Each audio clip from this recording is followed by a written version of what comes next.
Concernant ce terminal méthanier, en fait, il s'agit, on dit du navire, mais il y aura deux navires. Il y a celui qui amène le gaz et il y a celui qui reste accroché au quai.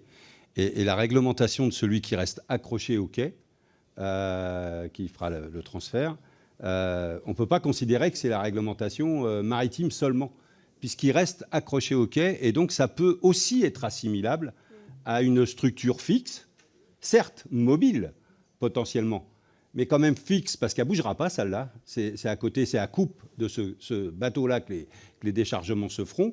Et moi, je revendique l'idée que les études qui vont être travaillées autour de ça, mais que l'on nous annonce dans l'article suivant comme étant réduites de manière drastique, devraient faire comme si on avait construit quelque chose sur le quai, et pas une barge, et appliquer les règles de protection. Il y a des travailleurs juste à côté, travailleurs porteurs, mais il y a une usine juste à côté qui s'appelle Yara, qui est exactement la même usine qui a explosé à Toulouse. Exactement la même, avec les mêmes productions, etc. Exactement la même.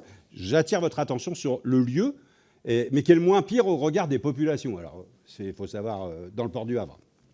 Moins pire au regard des populations, mais sensible. Et donc, la réglementation qui s'applique, moi j'avais déposé une proposition de loi dans le précédent mandat pour que l'on considère les conteneurs de produits dangereux, les barges de cette nature, etc., comme étant potentiellement des zones de risque. Et donc considérées comme telles, si c'était construit sur le quai, on ferait des périmètres Seveso, on appliquerait la loi des PPRT, etc. Comme c'est une barge qui peut se déconnecter, etc., on n'applique pas tout ça. On ne parle que de la réglementation, comme vous l'avez fait, Madame la rapporteure, que de la réglementation liée au transport des matières dangereuses.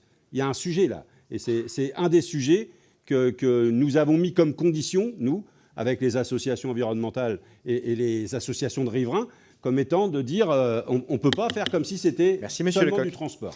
Merci beaucoup.